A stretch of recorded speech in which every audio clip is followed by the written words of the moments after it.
There are moments in life when nothing makes sense. You've done everything right, worked hard, followed the rules, stayed strong, and yet everything is still, silent, as if the universe has hit pause. You begin to feel as if you're stuck in a loop. No matter how hard you try, something invisible is holding you back. It's not failure exactly, it's waiting. But what if this waiting isn't punishment? What if it's a test? What if the universe is watching, not judging, but measuring? Not your success, but your readiness. Because according to Carl Jung, change doesn't happen when we want it. It happens when we're no longer the same person who started the journey. And until then, reality holds its breath. Until you make the unconscious conscious, it will direct your life and you will call it fate.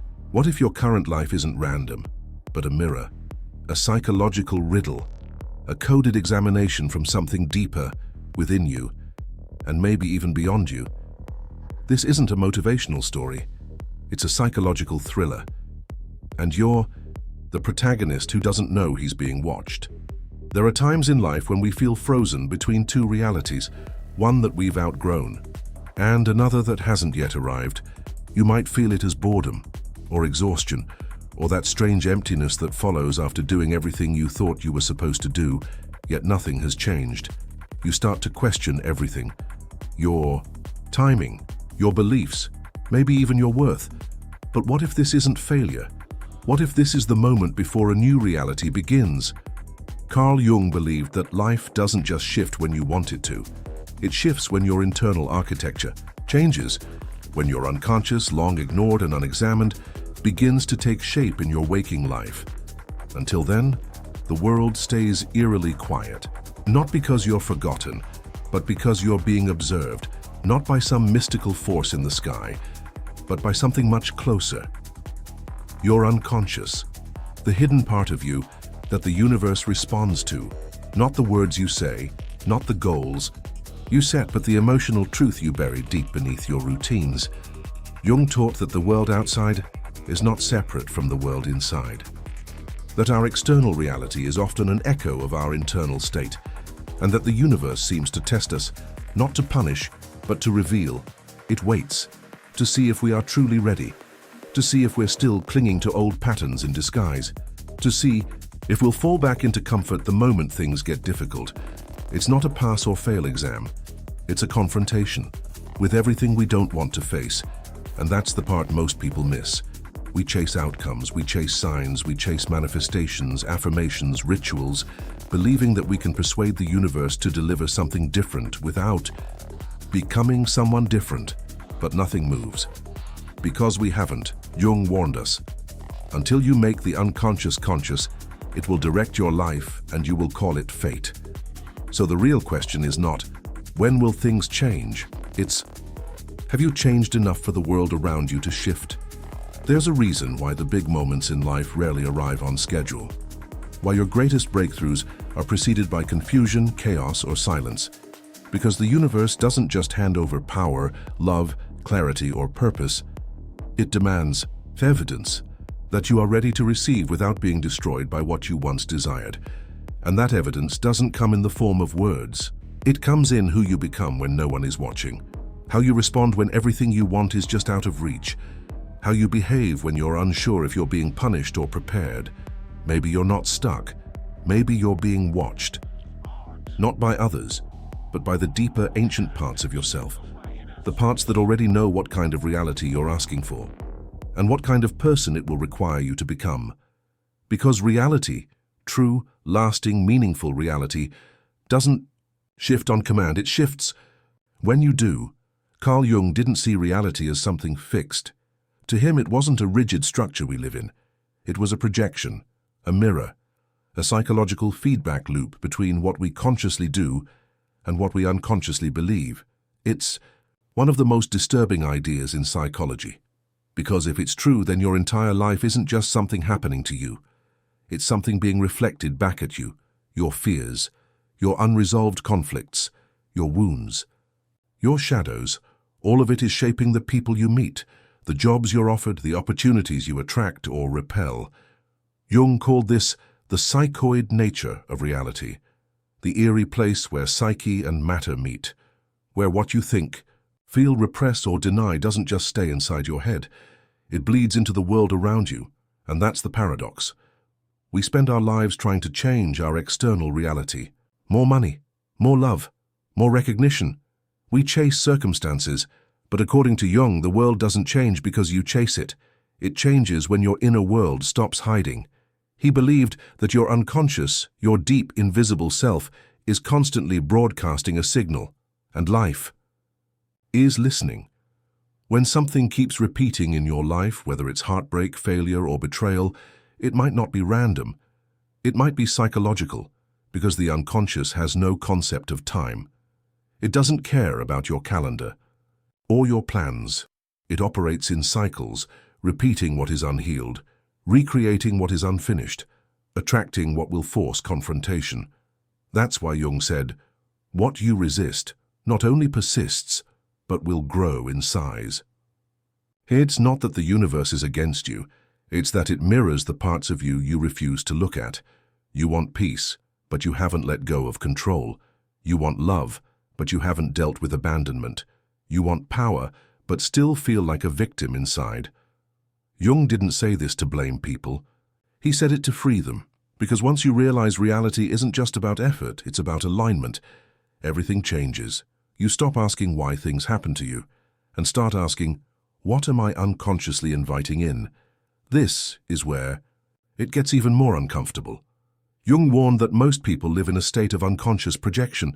They think they're interacting with the world, but they're really interacting with their own trauma, fears, and beliefs, reflected back through jobs, lovers, politics, and even spirituality.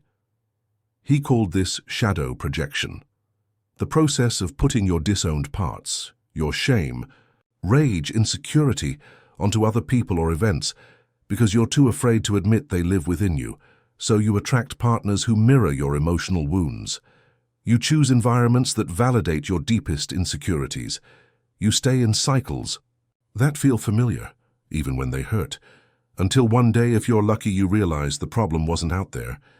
It was in here, all along.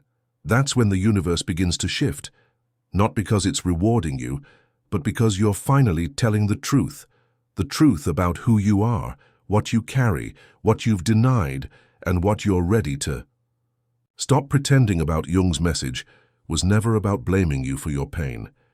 It was about revealing the hidden engine behind your reality. And that engine is psychological. So if your life is repeating, if your dreams seem blocked, if nothing is changing no matter how hard you try, it may not be because you're weak. It may be because the unconscious part of you is still in control. And the moment you stop resisting that truth, the mirror starts to break. Carl Jung introduced a word that sounds mystical, almost supernatural. But he didn't mean it as fantasy. He meant it as a psychological code embedded in reality itself. That word is synchronicity.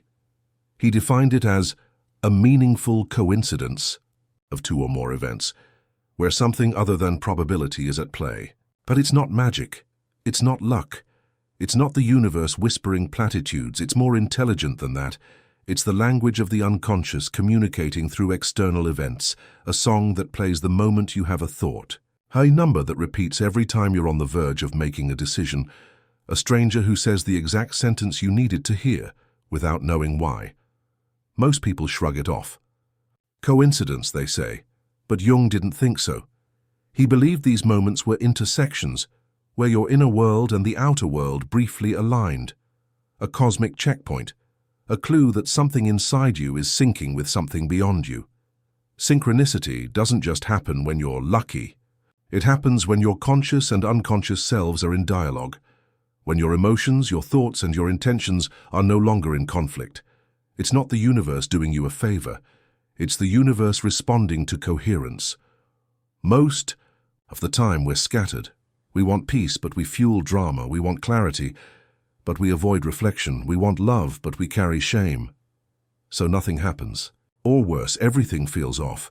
But the moment we align, something strange begins. Patterns emerge. People show up. Paths clear. It's as if the world isn't just reacting to your actions, but to your frequency. your psychological wavelength. Jung saw this in his patients again and again. When someone had a major realization, when they finally accepted a truth they had long repressed, something external would often follow. A phone call, a letter, an event that mirrored the very thing they just awakened to. To Jung, these weren't just random, they were signatures. Moments where the invisible architecture of the psyche momentarily showed its shape in the physical world.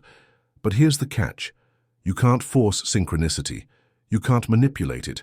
You can only become receptive to it, and that requires a radical inner shift.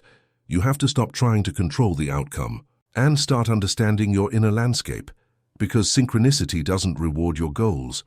It reflects your readiness. That's why it often shows up at strange times, when you've finally let go, surrendered control, or confronted something painful. It's like the universe was waiting for you to crack open. Only then. Do you hear the knock? Only then. Do you feel the current shift? Synchronicity doesn't mean your destiny is fixed. It means your mind is now participating in reality, not just observing it. You're not just a character on the stage. You're part of the script. Jung believed this was a deeper form of intelligence, not logical, not linear, but symbolic. The world speaks in symbols, not instructions, and synchronicity is the grammar of that symbolic language. So if you're seeing patterns, if life feels like it's speaking in riddles or mirrors, it might not be coincidence. It might be the unconscious tapping on the glass of your conscious mind, saying, "You're close. Keep going." This is the path, but it won't yell, it won't shout, it whispers, in symbols, in signs, in strange timings that logic can't explain. But your soul can feel, and when that happens, you don't just believe in change, you become it. There comes a moment in life that no one talks about, a moment where everything familiar becomes unbearable, where your routines feel hollow, where your goals lose flavor, where even the people around you feel distant. But it's not depression, it's not laziness, it's not failure, it's the threshold, the psychological death before rebirth. Carl Jung believed that true transformation doesn't begin in comfort. It begins in crisis, in the breakdown, in the chaos that strips away who you thought you were, because the unconscious doesn't speak politely. It erupts. It sends you into confusion, disorientation, emotional turbulence, not to punish you, but to wake you up. This suffering isn't random. It's not meaningless. It's initiation. The threshold is where your inner and outer worlds collide, where the life you built on half-truths starts to collapse, where your coping mechanisms stop working, where your distractions no longer distract you. It's where reality refuses to let you keep lying to yourself. Most people run from this stage. They numb it, avoid it, blame others, or try to return to the old version of themselves. The one that didn't feel so much. But Jung warned, there is no coming to consciousness without pain. Pain is not the enemy, it's the process, because before the universe can shift, before your reality can reconfigure, it must first show you what's false, the false self, the mask, the persona you've performed for the world, sometimes for years, and letting go of that mask feels like death. Because in a way it is. It's the death of who you were pretending to be. The threshold is where you're no longer who you were, but not yet who you're becoming. It's a void, an in-between, a psychological limbo where your past no longer fits and your future hasn't arrived. It's terrifying, it's lonely, it's sacred. This is where many turn back, because it's easier to return to the comfort of illusion than to confront the uncertainty of truth. But if you stay, if you sit in the fire long enough, something begins to happen. You start to see clearly. You begin to remember parts of yourself you buried long ago. The voice that got silenced, the dream you abandoned, the instincts you dismissed, and most importantly, you begin to recognize the lies you were living under, the lie that your worth depended on success, the lie that love meant self-sacrifice, the lie that power was something outside of you. One by one, the illusions burn, until there's nothing left but what's real. Jung believed that psychological suffering is the soul's way of demanding your attention. It's not there to destroy you. It's there to strip you bare, So the real work can begin, because you can't create a new life with the same consciousness that created the old one. You must evolve, and evolution hurts. This threshold, this dark night of the psyche, is not a mistake. It's the universe testing your willingness to let go of who you are, to become who you were meant to be. You can't skip this part. You can't bypass it with affirmations or motivation or denial. It's a descent into yourself, into your pain, into the shadows you thought you could avoid. But only in that descent do you find the root. Only there does the unconscious open. Only there can something new emerge, not a better version of your mask, but a truer version of your soul. And when you cross that threshold, not by force but by surrender, the universe doesn't just watch, it shifts, because now you're no longer resisting the truth, you're becoming it. Section 5. The Shadow and E. The secret you're hiding. There's a part of you you've never truly met, not because it's far away, but because you've spent your entire life avoiding it. Carl Jung called it the shadow, the hidden self, the version of you that holds everything you've denied, rejected, or buried. Your rage, your envy, your desire for control, your suppressed brilliance, your shame. It's all there, locked away in a psychological basement, and the longer it stays unseen, the more power it gains over your life, because the shadow doesn't disappear. It leaks through your relationships, through your addictions, through the way you sabotage your own success, through the people you blame, envy, or idealize. You can pretend to be good. You can craft the perfect image. You can follow every rule. But the shadow sees through that. It knows what you're hiding, and so does the universe, because the universe doesn't respond to who you're pretending to be. It responds to who you actually are, all of you, especially the parts you keep in the dark. Jung believed that the shadow wasn't evil. It was repressed life force, potential turned toxic from neglect. And here's the truth that most people never hear. The life you want, it's being held hostage by the part of you you're refusing to face. You think the block is external, bad luck, bad timing, other people. But it's not. The block is internal. It's the lie you're still living under, the fear you still obey, the truth you still won't say out loud. Everyone has a secret, a hidden emotion, a buried memory, a quiet knowing that if unleashed would change everything, but confronting it would risk comfort, would risk image, would risk being misunderstood. So we suppress it, and then wonder why life feels stuck.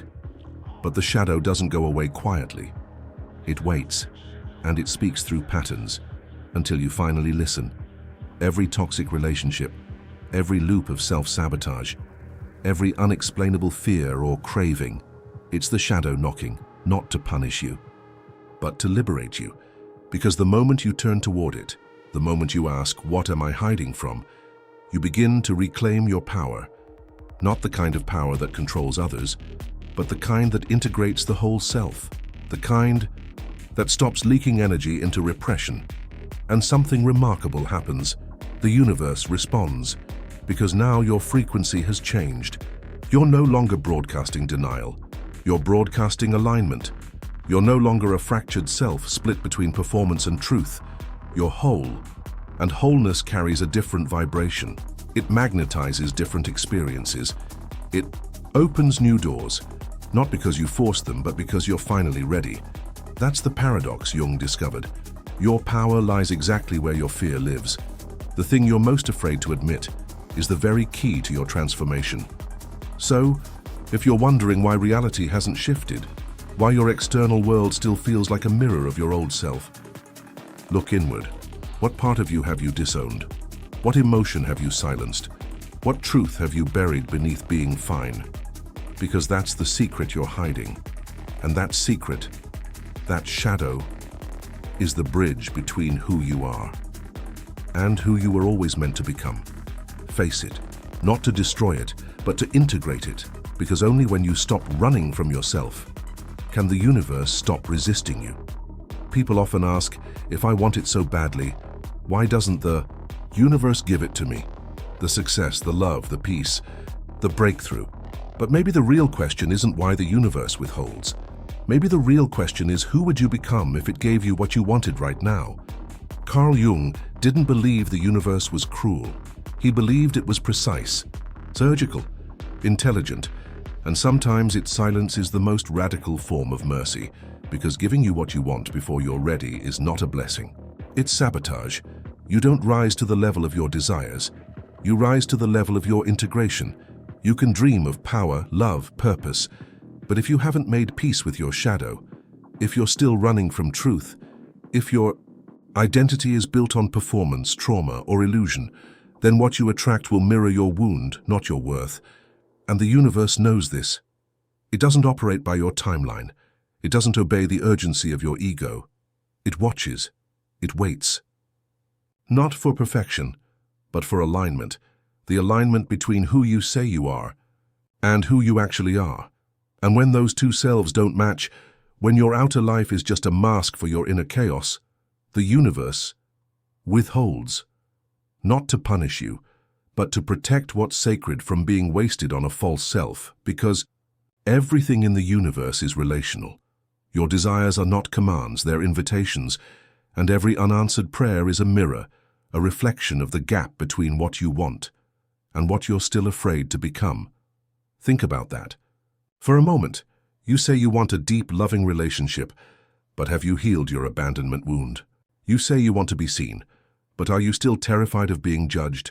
You say you want abundance, but does your self-worth still depend on external validation? Desire without readiness is noise, and the universe listens to the frequency beneath your words. That's why it withholds to give you space to become who you need to be, so that what you want doesn't destroy you when it arrives. Because the truth is, you don't manifest what you fantasize about. You manifest what you're energetically aligned with. And if you're still carrying guilt, shame, self-deception, then the universe will wait. Until you face it, feel it, free it. Until your inner world becomes a place where the thing you seek can survive. Jung said, until you make the unconscious conscious, it will direct your life and you will call it fate. What you call delay may be design. What feels like rejection might be protection, because the universe isn't interested in giving you what your ego wants. It's interested in evolving your soul, and sometimes that means holding back the very thing you crave, until craving becomes curiosity, until desperation becomes devotion, until wanting becomes worthiness, and then, without warning, reality shifts, not because the universe finally heard you, but because you finally heard yourself. So here you are, on the edge of yourself, of your patterns, of your illusions. You've searched the stars for answers, waited for signs, begged the universe to move. But maybe the universe has been waiting for you, because nothing around you changes until something within you changes. That's not just philosophy, that's law, energetic law, psychological law, spiritual law. Your external world isn't a fixed structure. It's a mirror, a reflection of your identity, your beliefs, your unspoken agreements with life. Jung knew this. He understood that change doesn't begin when the world bends to your will. It begins when your inner world becomes undeniably true, when you stop negotiating with your wounds, when you stop shrinking to fit a version of yourself that was never real, when you stop hiding the parts of you that actually hold the key. That's when the shift begins. Subtle at first, invisible, even a feeling, a vibration, a quiet certainty that you are no longer who you were, and from that space, people respond differently. Opportunities arise unexpectedly. Synchronicities become a language you understand, not because the universe changed, but because you did. You stopped broadcasting lack. You stopped living in reaction. You stopped waiting for permission, and that's the irony. You were never being tested by something out there. The test was always you, your willingness to confront your shadow, to surrender old versions of yourself, to feel discomfort without retreating, to tell the truth when silence would have been easier, because the universe doesn't need you to be perfect. It needs you to be real, fully, brutally, beautifully real. And the moment you choose depth over denial, the universe bends. Reality reshapes, and life begins again. So if you're still waiting, still stuck, still asking, why hasn't it happened yet? Ask yourself this instead. What part of me still needs to come alive? Because that's the secret. The shift you're praying for is you. If this spoke to something hidden in you, share it, reflect on it, and most of all, act on it. Because the next version of your life is already listening, and it's waiting for you to become it.